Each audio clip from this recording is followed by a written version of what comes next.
Who is the most important man of D-Day? If you get on the internet or you get in a history book and you ask that question, you're going to overwhelmingly be hit with the answer. It's General Eisenhower, which makes sense. He's the officer in charge of the entire operation, but that's not really what we're asking now, is it? I mean, when you have an Amazon package getting delivered, you're not exactly worried about what Jeff Bezos is up to make sure you get your package, right? You want to know where that mail carrier is. You want to know who the person is on the ground actually getting the work done. 156,000 men took to the beaches at Normandy, and all of them had an incredibly important job. Take this objective, secure that area, make sure this happens, make sure that happens. But out of all of those missions, one of them had to have been deemed the most important. What is that mission, and who is the man that went out there and got it done? That's what we're asking.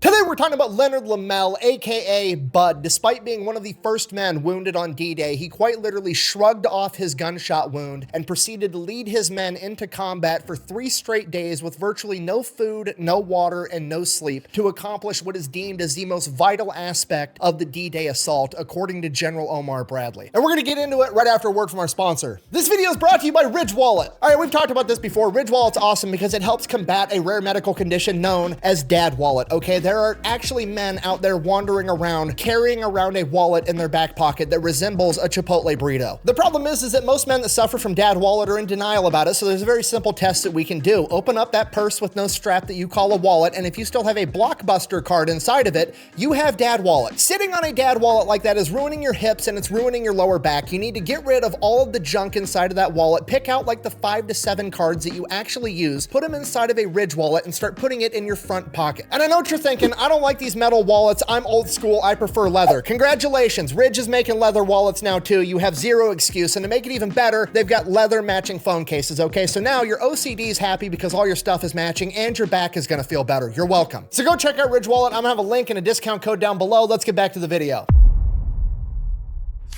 All right, our story begins on January 22nd, 1920, when Leonard Lomell was born in Brooklyn, New York. Shortly after that, his parents would move him out to New Jersey, and that's where he would spend the rest of his childhood growing up. He's the youngest of 4 siblings, having 3 older sisters, and both of his parents are first-generation immigrants from Norway. And like pretty much everybody else that fought during World War II, he grew up during the Great Depression. And as I'm sure you can imagine, being the son of 2 first-generation immigrants during the Great Depression was not really that great of a time. Because of that, his childhood was extremely busy. When he wasn't going to school, he was playing sports. He played football, he boxed, and he played baseball. And when he wasn't doing that, he was working. If he wasn't sleeping, it was go time 24/7 throughout his entire childhood. Leonard was straight up hustling his entire childhood. He had his own business where he would catch clams and fish and sell them to local restaurants. He also worked as a caddy at the local golf course. He also ran the local bingo hall. And in addition to that, he even had a job as a delivery driver for a laundry service when he was 16 years old. And then he got fired after about a month because they found out he didn't have a driver's license. If there was money to be made, he was going to do whatever he had to make it. Despite all of that, he still made time to have a 1-hour piano lesson every single day. Fast forward, he graduates from high school, and when he gets home, both of his parents sit him down, and he remembers this because it's the first time he's ever seen his dad cry, as his dad tells him, "Len, I don't have any money to help you go to college." Now, his parents are both older at this point to have a son just graduating high school. His father is 69 years old, and they have been poor his entire childhood, and he's watched his dad work his ass off the entire time. Len was not fazed by this at all. Not only did he not expect his parents to have money for him to go to college, he fully intended to go off to college, work, and send money back home to help support them. And that's exactly what he did. He went off and he applied to every single college that he could, and only one of them was willing to give him an athletic scholarship, and that was Tennessee Wesleyan College. So that's where he went to school. And then when he wasn't playing football, he was working as much as he could to send money back home to his parents. Now, while he was going to college, the draft had started. So he figures, hey, I'm probably going to end up getting drafted anyways. So I might as well go off and try to join one of the military academies, because then I get to become an officer and I'll make even more money, which is going to allow me to send more money back home to my parents. So he wants to start applying to all the military academies, especially West Point. The problem is he goes up to the recruiter or the liaison and he's talking to him. He has all the paperwork, but he needs his birth certificate and he doesn't have it. Not only does he not have it, he doesn't even know if he has one. It's not uncommon for people born in the 1920s and the 1930s to just not have a birth certificate. A lot of people were born at home and he honestly has no idea. And mom and dad don't have a house phone, so he ends up calling his older sister and is like, hey, do I even have a birth certificate? Do you know? Do mom and dad have it? Do I need to go figure out how to go get one? What's the deal here? And his sister gets like all quiet and awkward over the phone and she's like, I think it's best that you just come to my house and we'll talk about it. So he's like, all right, this is weird, but whatever. So he sets up a time and he goes over to his sister's house and they meet up. So he shows up at his older sister's house. She answers the door. She's being all awkward. She's got tears in her eyes. And he's like, what is the big deal? I'm just trying to get a birth certificate. What is going on? And she kind of sits him down and she's like, bud, you were adopted.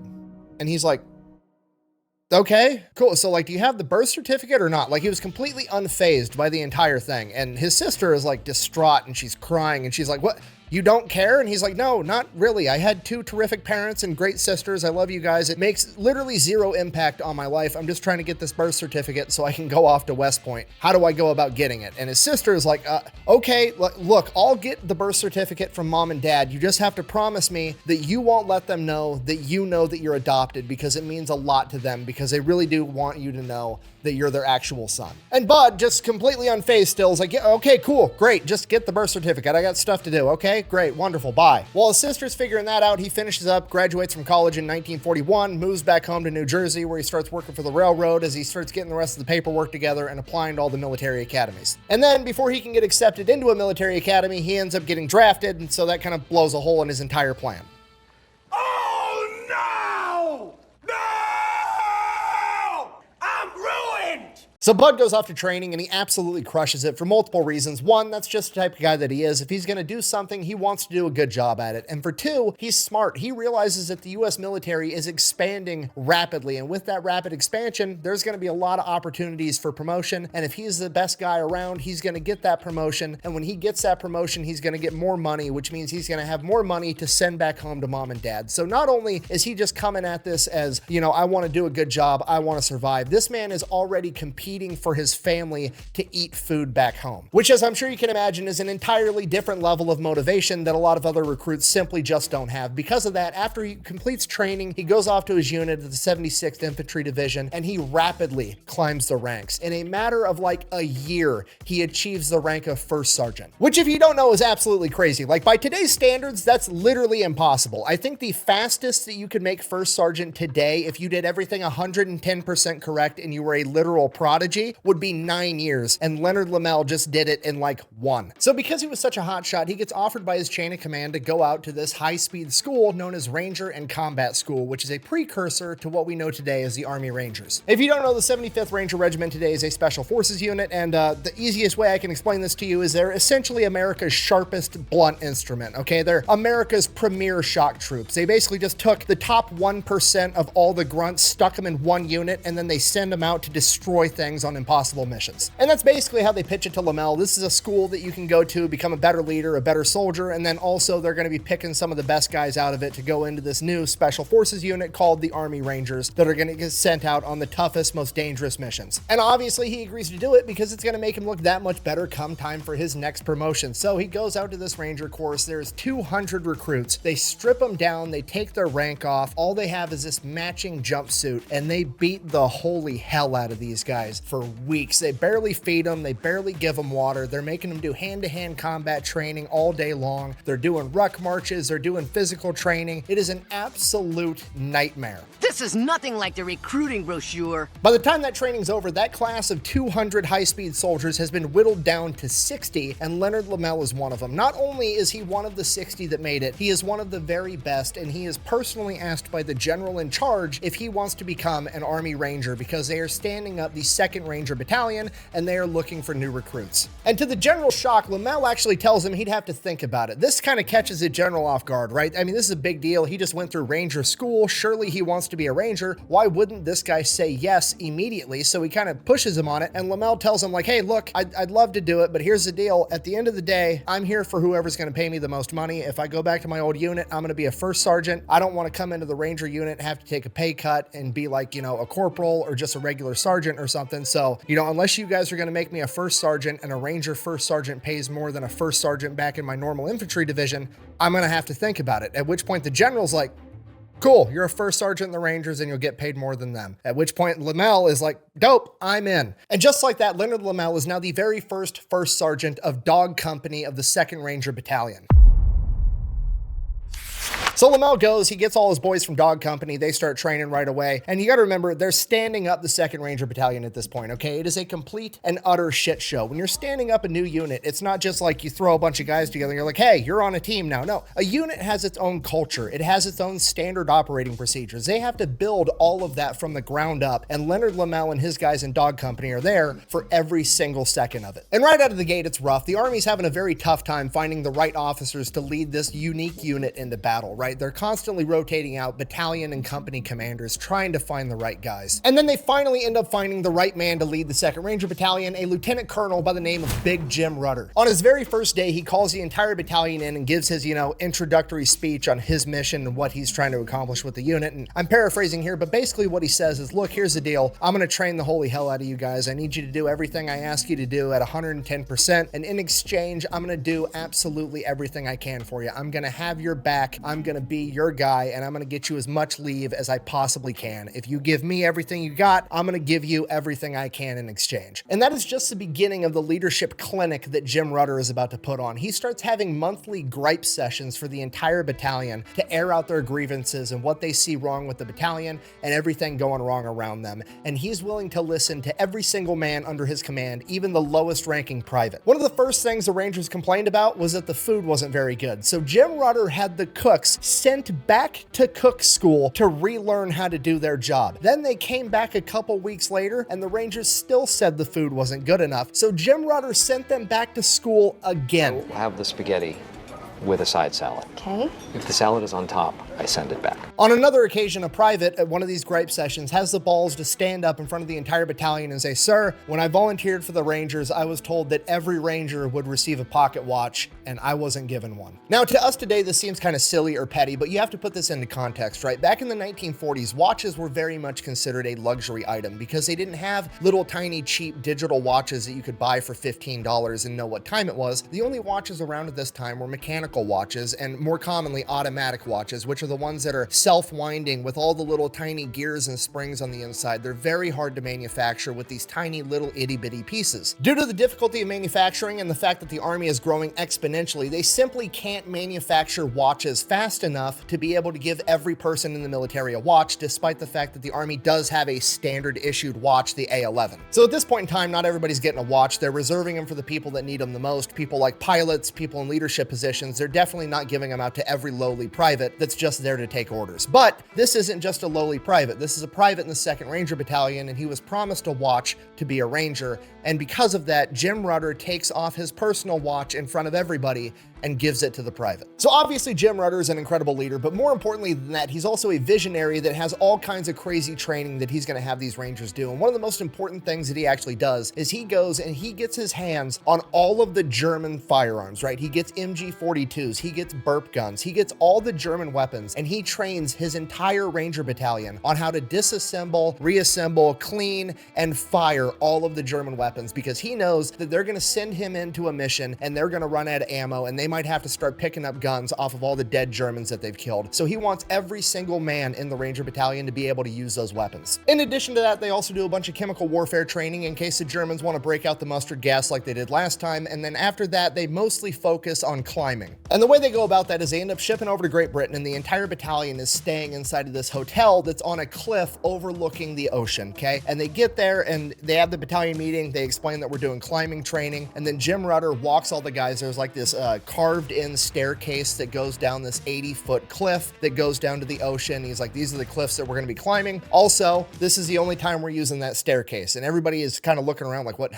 How are we going to get down here if we're not using the stairs? Every single morning to get to training, the Rangers have to go up to the 3rd story of the hotel, tie a rope to the radiator, throw it out the window, rappel down the side of the hotel, run across the yard, scale the chain link fence where the cliff is so nobody falls off, and then rappel down the 80-foot cliff just to get to the beach to get to training on how to climb. And once they're down there, they do all different types of climbing. They're climbing with grappling hooks and ropes. They're climbing with nets. They're free climbing. training. Any and every technique they have available, they're getting super good at. And around this time in training, one of the sergeants for Dog Company accidentally drops an entire ammo bag on the men down below him, and somebody ends up getting injured. The company commander ends up ordering Lomell to bust this guy down from sergeant to private, which is a big deal, getting demoted from NCO all the way back down to private. It's a big pay cut. It sucks. Lomell doesn't want to do it. It was an accident, but he's ordered to do it by the company commander, so he has to go ahead and he does it. And this sergeant, now private, doesn't take it very well, and he says something along the lines of, you know what, that's fine, first sergeant. Once the battle starts, first sergeants always get what's coming to them, and I'll see you in battle. Kind of like this veiled threat, and Lomell's like,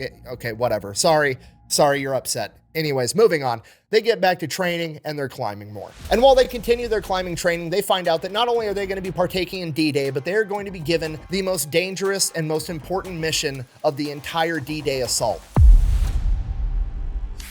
Overlooking the American landing sites of Omaha and Utah Beach for D-Day, there is a point known as Point du Hoc, and on top of it is 6 German 155mm artillery pieces. If these artillery pieces are allowed to remain functional during the landings, it will lead to the deaths of tens of thousands of Americans and potentially the sinking of Navy vessels because it overlooks the surrounding ocean as well. The problem is the only way to get up there to destroy that artillery is to climb a 110-foot cliff face while the Germans are shooting at you. This is deemed absolutely impossible by military intelligence. One of the military intelligence reports literally says, and I quote, 3 old women with brooms could repel a landing force at Point du Hoc. General Bradley, in his memoir, recalls this order as the most difficult thing he's ever asked of anyone in his 40-year-long career. Because of this, they give the Rangers anything and everything they think they might need to be successful, and they're allowed to come up with whatever plan they think is going to work, because at this point, they're basically the climbing experts in the US military. They get them aerial footage so they know the terrain. They build them 3D models so every single Ranger in the 2nd Ranger Battalion can remember every little tiny aspect of Point du Hoc. So the plan is they're going to show up to Point du Hoc and try to disable this artillery prior to the first wave of D-Day, because remember, that's the entire point. They have to get this artillery disabled before everybody else starts landing on the beach, right? So not only are they being given this difficult task of climbing a 100-foot cliff under enemy gunfire, nobody else is there, so they get the Germans' undivided attention the entire time. So the obvious question, how on earth are you actually going to do this and have any amount of success? Hear me out. We're going to take all of the landing ships and we're going to mount gigantic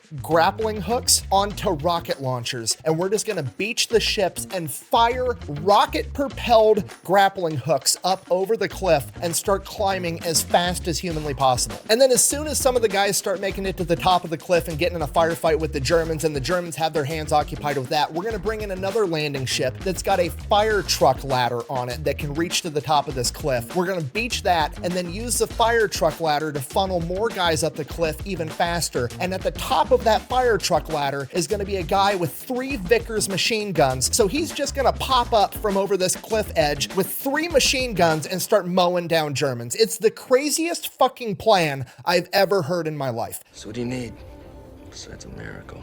Guns. Lots of guns. No one has ever done anything like this.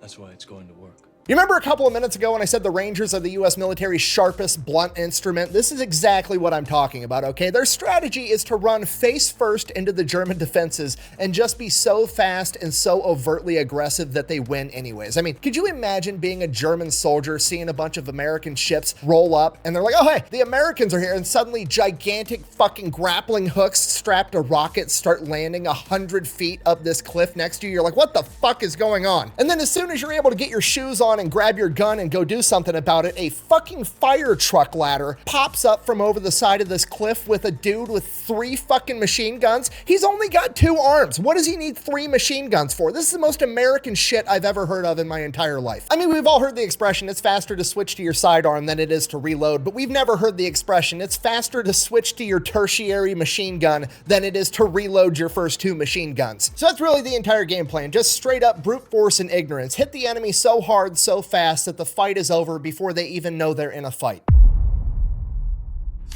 All right, D-Day. This is the part where I wish I could tell you that they rolled up, everything went according to plan, and it was quick, violent, and over. We win, hooray. But that's not what happened because it was a shit show the entire time. Here's what's going on. It's supposed to be about an hour and 20-minute boat ride in a British LCA. Think of it as like a bigger version of an American Higgins boat, and we've got the British Navy piloting these ships. And while that's going on, we've decided we're not just going to use the element of surprise. Instead, we're going to pound Point du Hoc with aerial bombardment and naval bombardment from the USS Texas and the USS Arkansas, and then we're going to stop bombarding it right as the Rangers roll up. That way, by the time they get the courage to poke their heads out, the Rangers have already scaled the cliff. That's the plan that we're going with. And the first problem is half the Rangers have food poisoning. Last night for dinner, they gave these guys hot dogs, and one of the batches of hot dogs was tainted, and now about half the Rangers are puking inside of the LCAs. And on top of that, the seas are rougher than they anticipated, which is making it even worse. It's so bad that water is getting inside the ships, and Leonard Lomell literally has to order all the men in his LCA to start using their helmets as a shovel to start bucketing water out of the boat so it doesn't sink. This is supposed to be about an hour and 20-minute boat ride to get from the big ships all the way to the beach, and they're just sitting there going up and down in the seas. Dudes are sick, they're puking, they're looking over at Point du Hoc, and it is just getting pounded by the British RAF dropping bombs and American naval gunfire hitting this point over and over and over again. It's so loud these guys can't even hear themselves think. One of them actually leans over to Leonard Lomell and screams at the top of his lungs just so Leonard could hear,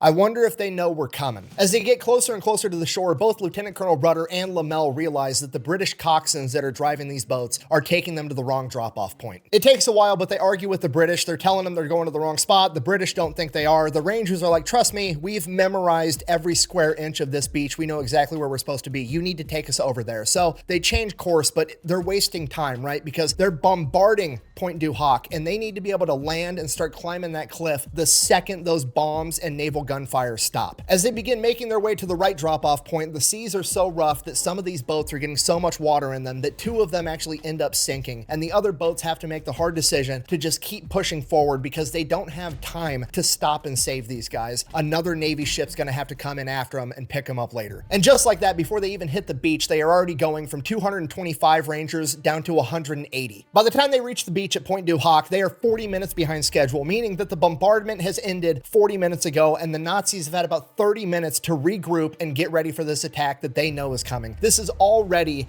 catastrophic to the success of this mission, but there's nothing they can do but keep pushing forward because they can't do it a different day. There's 156,000 other men that are about to hit the beaches, and if they don't take out these guns, they are going to get bombarded with 155mm artillery fire. And to make things worse, because the Rangers are 40 minutes behind schedule, it means they've got about 20 minutes to scale a 110-foot cliff under enemy gunfire, get up there, fight the enemy, and destroy the artillery before everybody else starts landing on the beach.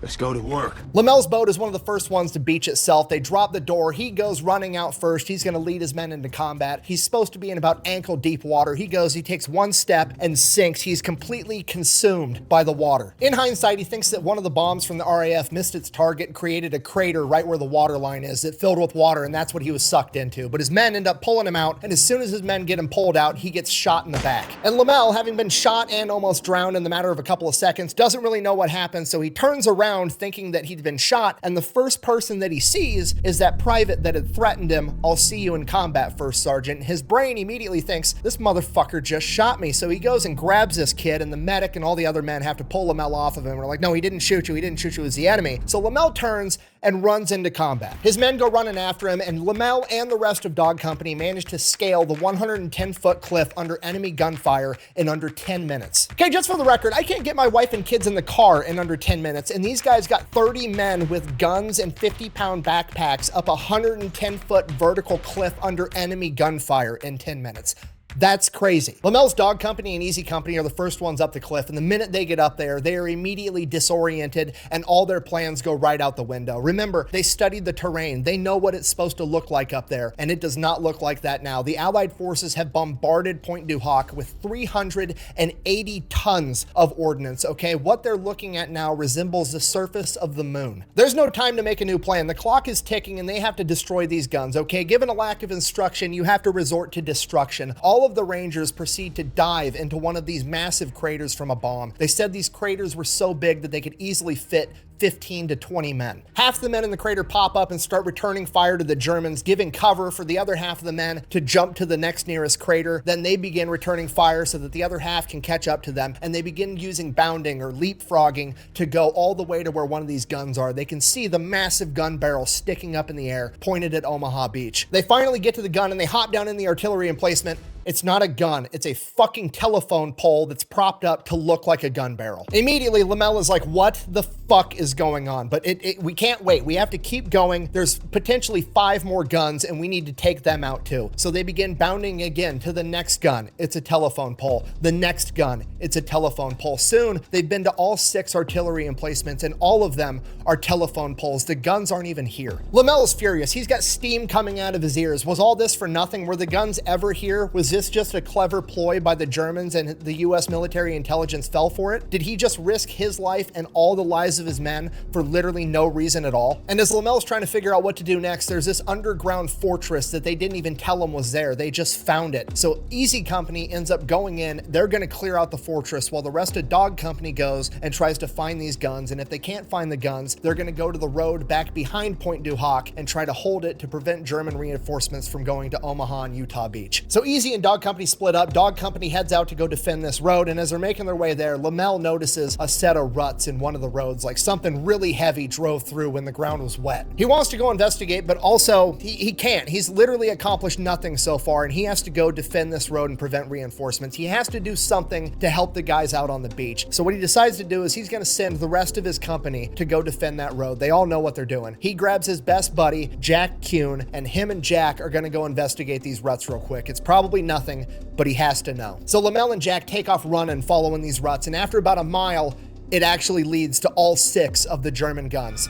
I told you I would find you. Now, they don't know this at the time, but the reasons the Germans moved the guns to an alternate location was because all of the Allied bombing raids that took place prior to Normandy had orders that they weren't allowed to come back to Great Britain and land if they still had bombs. If they had bombs left after their mission, they were ordered to drop those bombs in the English Channel, or they could drop them on any German military installation they could find along the way. And as it would have it, by sheer coincidence, most of the time, the last German military installation before going into the English Channel was Point du Hoc. So it had been getting pounded for weeks and months by just random bombs at random times. And because of that, the Germans realized that they needed to move the guns to an alternate location, and the American and Allied forces had no idea. From there, the Germans were planning on having the men in the underground tunnel network at Point du Hoc be able to call back targeting information to the further back guns, and they'd still be able to fire on all the beaches. And the only reason these guns aren't firing at this exact moment is because Easy Company is down in that fortress fighting the Germans. And apparently the Germans that are supposed to be manning these guns haven't heard anything yet, because they're still back 50 yards away dicking off at their little camp, leaving the guns completely unmanned. So they both sneak up to these gun emplacements, and Lomell tells Jack, hey, give me your thermite grenade, keep your gun pointed on those guys over there. If they start coming towards us, light them up, and that'll be my signal to hop out of the hole, and we'll try to run off back to Dog Company. So Jack postures up with his gun pointed at the Germans off in the distance. Lomell hops down in the hole. He starts using these thermite grenades. Now, it's a grenade, but it doesn't go boom. It's not loud. It just burns at 4,000 degrees. And he takes one of these grenades, shoves it down the first gun barrel, goes to the next one, shoves another thermite grenade down that gun barrel. He's out of thermite grenades. Every Ranger was only issued 1. He knows he's going to have to go back and get more thermite grenades and come back to destroy these guns, but he can't leave 4 guns perfectly operational. Anything could happen between now and then. So what he does is he takes his field coat off, wraps it around the buttstock of his rifle, and uses it to quietly break all the sighting equipment that he possibly can, and he's just jamming shit in all the traversing mechanisms, doing everything he can to ruin these guns the best he can without more thermite grenades. Once he's satisfied, him and Jack run back to Dog Company, get more thermite grenades, go back to the guns. Thank God they're still not guarding them, and they finish destroying the other 4 guns. So this is great news. The mission's accomplished. Now Dog Company just has to go hold this road for 24 hours until they get hit with reinforcements from Omaha and Utah Beach. As they're walking back to Dog Company, Jack kind of looks over at Lomell and is like, you know, it's probably a good thing we didn't get in a firefight back there. I've only got 1 magazine of ammunition. At which point Lomell is like, what? Why? He's like, I lost it at some point during, you know, all the climbing and running around from bomb crater to bomb crater. So yeah, I've only had 15 bullets on me this entire time. And he's like, Why didn't you ask me for some? And Jack's like, I don't know, I didn't think about it. Regardless, they make their way back over to the road to link back up with Dog Company. When they get there, Dog Company is in the middle of a firefight. Dog Company's on one side of the road hiding in some foxholes or a ditch or whatever. On the other side of the road, there's a house and a German machine gun nest that they're having this firefight with. Lomell gets in there, figures out what's going on. Basically, his entire company is planning on just bum rushing a German machine gun nest, and he's like, well, hold on. He's feeling pretty good at this time, right? I mean, he took out those guns basically by himself. He's got that main character energy flowing. He's like, all right, here's the deal. You guys stay here, hand me that bazooka, arm the charge in the back. I'll take care of this. So they arm the charge in the back, hand him the bazooka. He goes running up, pops up out of the ditch with the bazooka, aims at the machine gun nest. They start returning fire. Lomell fires a bazooka. Click. His guys didn't arm the bazooka round the right way. So he almost gets shot, ducks back down into the ditch. Well, that was kind of it's only gonna work once strategy, so we can't really replicate that now. So it looks like we are gonna bum rush this machine gun position. So he starts getting his guys ready, and he's like counting down, and one of his guys just like jumps the gun, like 1, 2, and he jumps up and goes to run. Germans open up with machine gun fire. He stumbles back into the trench and ends up landing on one of the other Rangers' bayonets on his thigh. So now he's another guy down just from him being a dumbass. So they get that guy bandaged up, leave him in the trench, and the rest of them go assault this machine gun nest, take it out. Now they've secured the road. From there, Lomell's got like 12 guys left. He picks his 2 fastest guys and instructs them to run back to Pointe du Hoc, taking separate routes. That way, if one of them get caught, the other one should, in theory, still make it back and deliver the message to Lieutenant Colonel Rudder. Mission accomplished. We've destroyed the guns, and I desperately need reinforcements up to hold this road. Luckily, both men end up making it back to Rudder. They deliver the message. He's super happy about it. The problem is all of the Rangers' communication equipment got damaged with all the water from the beach landing. In addition to that, they asked for more reinforcements to be able to hold Pointe du Hoc and secure the road. Unfortunately, there aren't any. What the Rangers have now is all they're gonna get. So Rudder sends Lomell's guys back to him with the message, hold until duly relieved. Not exactly what Lomell wanted to hear, but it's what we gotta do. So him and his men are just hiding, waiting to ambush anybody that's going to reinforce the beach. Luckily, after a couple of hours, more Rangers show up, about 50, 60 guys, and they line up along the road too. The Rangers are now spread out, covering about 300 to 400 yards of this road. About an hour later, an entire German battalion attacks, but they attack all the way on the other end of the Ranger formation. Lomell and Dog Company are the furthest away from it, so Lomell orders his men to hold their fire and not give up their position. That way, they're there to surprise them in case they try to flank the other Rangers. The Rangers repel the attack fairly quickly, which tells Lomell he definitely made the right decision because that was just testing them. They wanted to know how many Rangers were there, where they were at, and what they were capable of. And now they don't know that Lomell and Dog Company are there to help too. About an hour later, the Germans attack again, and they attack so hard, so quick that they end up fracturing the Ranger line, and the other 2 companies are forced to retreat. And by the time Lomell gets word that they're retreating, the Germans are already behind him, and he's completely cut off. So with the rest of the Rangers being driven back and Lomell and Dog Company being the only ones left behind enemy lines to guard this road, that's exactly what they're going to do. They're going to continue to guard the road to prevent reinforcements from making it to the beach because that's what the mission is. Back at Pointe du Hoc with the rest of the 2nd Ranger Battalion, they are boxed in on 3 sides by the Germans, and they have the ocean to their back. They have nowhere to go, and they are just stuck there trying to survive. Rudder finally comes to the realization that Dog Company has more than likely been killed in action since they didn't make it back with everybody else. So with that in mind and needing to keep himself from being overrun, he calls for naval gunfire into the enemy lines, which is actually where Lomell and Dog Company are. The USS Texas begins bombarding that exact area. For the next 2 days, the Rangers at Pointe du Hoc fight for their survival while Lomell and Dog Company are stuck behind enemy lines, guarding the road while the USS Texas is constantly bombarding them. They pretty much just have to keep their heads down, hope that a large formation of Germans don't come looking for them, and hope that the USS Texas doesn't blow them off the face of the earth. Despite all of this, Lomell is still determined to stop reinforcements from making it to the beach, and if they do come marching by, he is going to attempt to do something about it, but with only 12 men, it's almost certainly a death sentence, and luckily, that doesn't end up happening. So while that's good, it is still a very long, very shitty 2 days because this entire mission was only supposed to be about a 12-hour ordeal. None of the Rangers packed food. They packed very little water. They are all starving. They're dehydrated, and at one point, they all had to start using their helmets as toilets. Then on the 2nd day, the Sherman tanks come rolling up from the beach. They drive the Germans back. Lomell and Dog Company are able to regroup with the rest of the 2nd Ranger Battalion. Lomell reports back to Rudder. Rudder's pumped. He thought Lomell and Dog Company were dead. And then Rudder realizes, oh shit, I've had the USS Texas shooting cars at you guys for the past 48 hours. My bad. At which point Lomell presumably is like, don't worry about it. I've got plot armor. It's no big deal. And again, I'm assuming here here, but it's around this point where Lomell goes, oh shit, I got shot 2 days ago. And he pulls up his shirt, looks at his gunshot wound. It's right through the side, through the muscle, misses all the organs, but it's been like 3 days since he got shot, and he has not been in a very clean environment, and his wound is black and severely infected.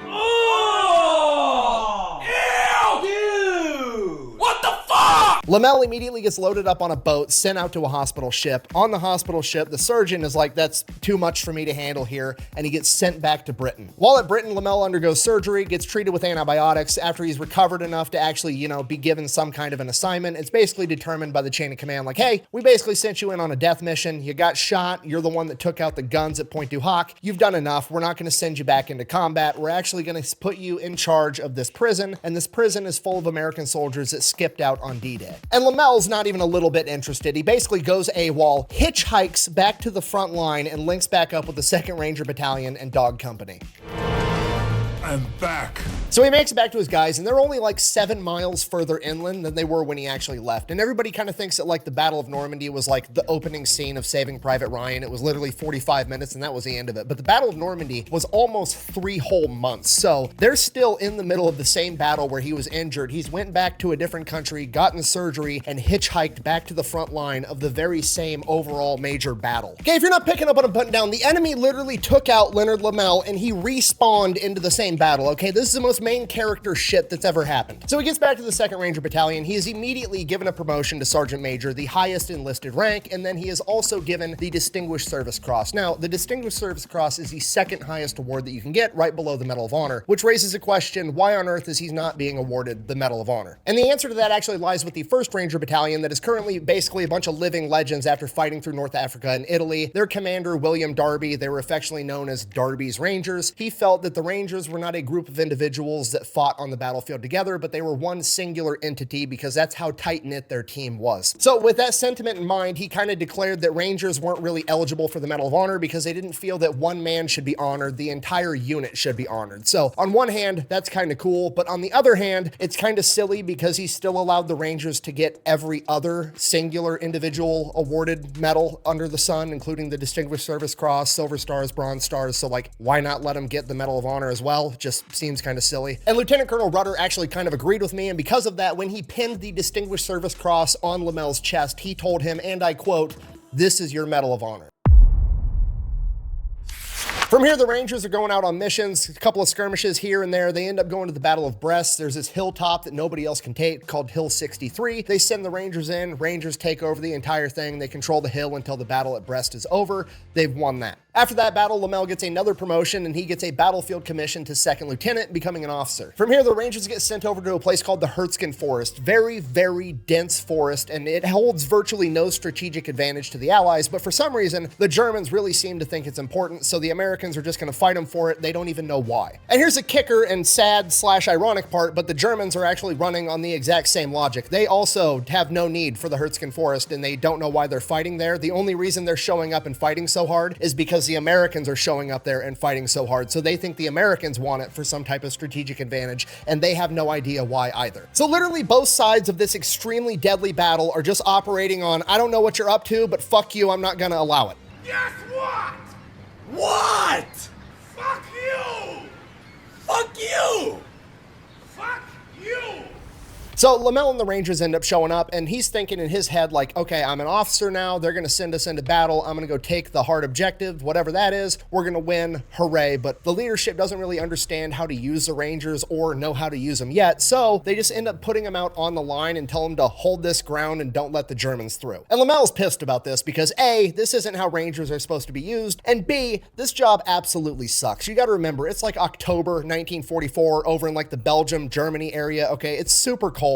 And all these guys are doing is basically hiding in their foxholes, freezing their asses off all day. So this goes on for like a month, just being cold, having the Germans drop artillery on top of them. And then after a month, on seemingly a random day, they get orders to move out. They've got some dangerous mission they're supposed to go on. There's a town called Bergstein, and right next to that town is this gigantic hill known as Castle Hill by the Germans, but the Americans call it Hill 400 because it is 400 meters high. Hill 400 is the high ground of the Hertzkin Forest, and it is the reason that they're not making any headway in this battle because the Germans can see every everything, and they just call in artillery on top of them anytime they try to move forces forward. So the American forces have to take this hill and this town. The problem is every time they move an infantry regiment in, they just get beat back and nobody can seem to penetrate and take over this town and this hill. The last American unit that tried had just over 5,000 men and tanks, and they failed. So now they're going to send in the 2nd Ranger Battalion with approximately 500 men. Lomell, his guys at Dog Company and F Company are going to be responsible for taking the hill, and all the other Ranger companies are going to be taking Bergstein. They spend the first 2 days sending out patrols, finding every single German machine gun nest and fortification, and after they know where every single German is, they launch a surgical attack, and they're able to capture both Bergstein and the hill in an hour and a half. But the problem is both Dog and Fox Company commanders got killed during this attack, and now Lomell is the only officer on the hill, and he is in charge of everything. So now he's got to hold this hill for the next 24 hours till reinforcements show up. It shouldn't be that hard, but what Leonard Lomell doesn't know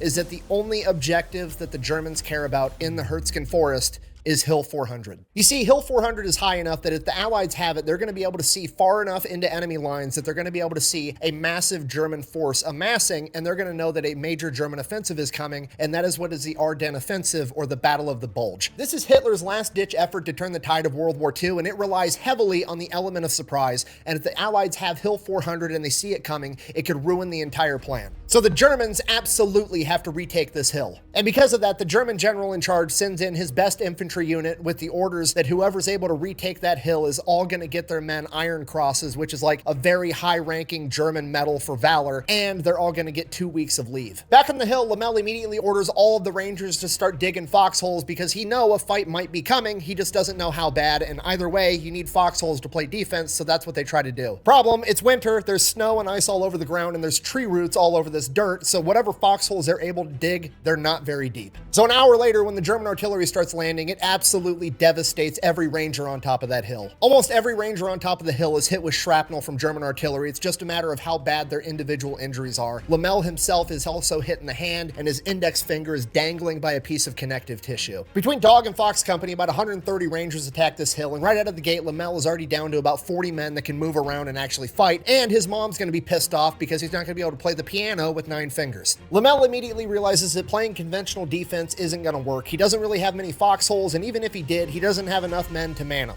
So he decides the best defense is a good offense. He sends out 2-man scout squads, and they're going to patrol around the base of the hill, and whenever they see that the Germans are starting to set up an attack, they're going to report back where the Germans are going to attack, and all of the men that Lomell has, all 40 to 50 guys, are going to run and meet that attack head on and drive them back. And that's exactly what happens. Shortly after that shelling, the Germans attack, Lomell and his men meet them head on, they drive them back, they get shelled again, they scout, they find where the Germans are going to attack again, they meet it head on again, and this goes on over and over and over again. Lomell and his men are running around all over this hill, getting in every single firefight that there is, and when they're not doing that, they're trying to render aid to all the guys that are wounded. But to the Germans, it feels a lot different because every time they try to attack from a different spot at a different angle, they run face first into 50 pissed off Army Rangers. So the Germans are thinking there's like 1,000 Army Rangers on top of this hill, but regardless, they keep on attacking and they keep on shelling them. And after 24 hours, when they're supposed to be getting reinforcements, Lomell is down to himself and about 25 other men that can fight. He calls for reinforcements, but there's none available because the Germans are also furiously attacking the town next to the hill as well. D-Day is commonly referred to as the longest day, but according to Lomell, this was by far the longest day of his life, and it made D-Day look like child's play. Which sounds absolutely crazy, but if anybody would know, it's him. At this point, there's no reinforcements on the way. He has a ton of injured men, a ton of men have been killed, and he only has like 25 guys left that can even kind of fight. He knows that he can't keep doing this much longer, if at all. So at this point, Lomell pulls his NCOs aside and asks them what they think about retreating. He figures they can get all the ambulatory men off the hill, and all the men that are too wounded to be moved can be captured by the Germans. He's been fighting them for the past 6 months,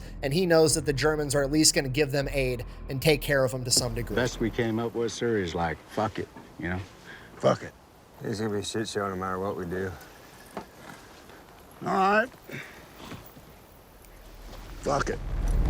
Every single one of his sergeants is against it, and they are ready to fight to the death about it. So Lomell says, okay, that's what we'll do. And the next day, they do the exact same thing all over again, and somehow they managed to hold onto this hill. That night, after 40 hours of straight combat, the Germans finally let up, and Lomell's able to radio down to the town and say that it's all quiet on the hill. And apparently they stopped attacking at the town too, so the Rangers down there are finally able to come up and start helping carry all of these wounded men down from this hill. Worth noting, if you've never carried a grown man on a litter, it is a motherfucker of a job, and that's if it's in good conditions in daylight on level ground. I can't imagine having to carry this many men in the dark down a hill covered in snow on a litter after 40 hours of straight combat. But the Rangers somehow managed to get it done, and despite his hand being messed up, Lomell is the last man to leave the top of that hill as he lets the other Rangers take it over. During the 40 hours of combat for Hill 400, Lomell and 106 other Rangers were wounded and 19 men were killed in action. 24 hours after the other Rangers take over, they hand it over to another army unit that relieves them, and 9 days after that, Hill 400 is retaken by the Germans during the Battle of the Bulge. When the Battle of the Bulge kicks off, Lomell is in a convoy headed back to Paris, hopefully to get surgery to save his finger, and because this major German offensive just kicks off, his convoy gets diverted and they have to go hold a road in case the Germans show up there, and sure enough,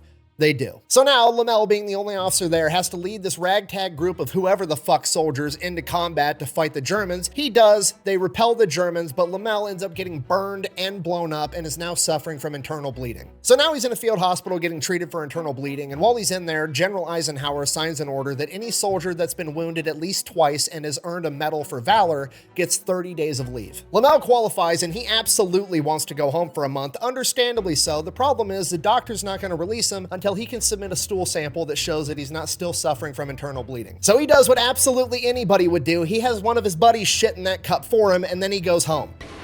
What am I, a chimpanzee?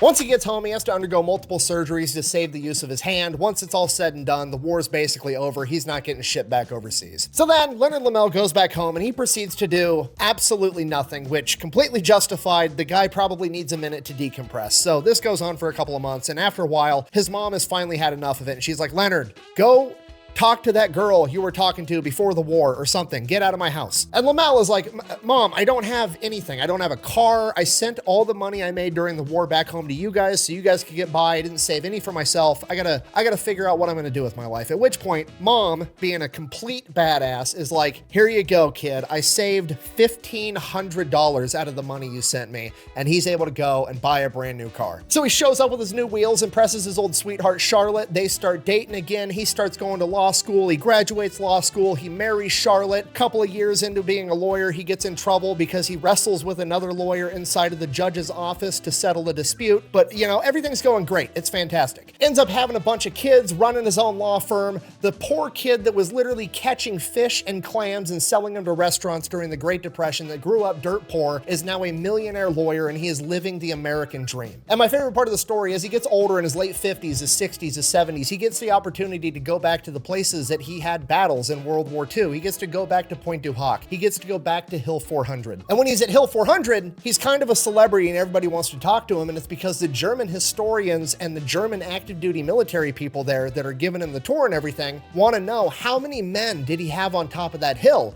And he's like, not many, why? And the Germans showed him their books and translated it from their perspective, and up until this point, they had always been under the impression that the Americans had a massive force on top of Hill 400, and that's why the Germans weren't able to retake it. Not only did Lomell's battle tactic work at the time, but it worked so well that he had them fooled for 40 years after the fact. Now, because Hill 400, and by extension, the entire battle of the Hurtgen Forest, was such an unnecessary and bloody battle, it was deemed a huge embarrassment and failure by the upper level leaderships of the US military. Because of that, a lot of the men that partook in that battle that did courageous, heroic, incredible things like Lomell, they never ended up getting the recognition they deserved because the upper level leadership just didn't want to acknowledge that this battle even happened. They just wanted to sweep it under the rug and not talk about it. Despite that, over 60 years after the fact, Lomell would finally get awarded a Silver Star for his actions on Hill 400 in 2007. In the later years of his life, Leonard Lomell would end up getting a lot of attention for being the hero that he was during World War II. And his response to that was always,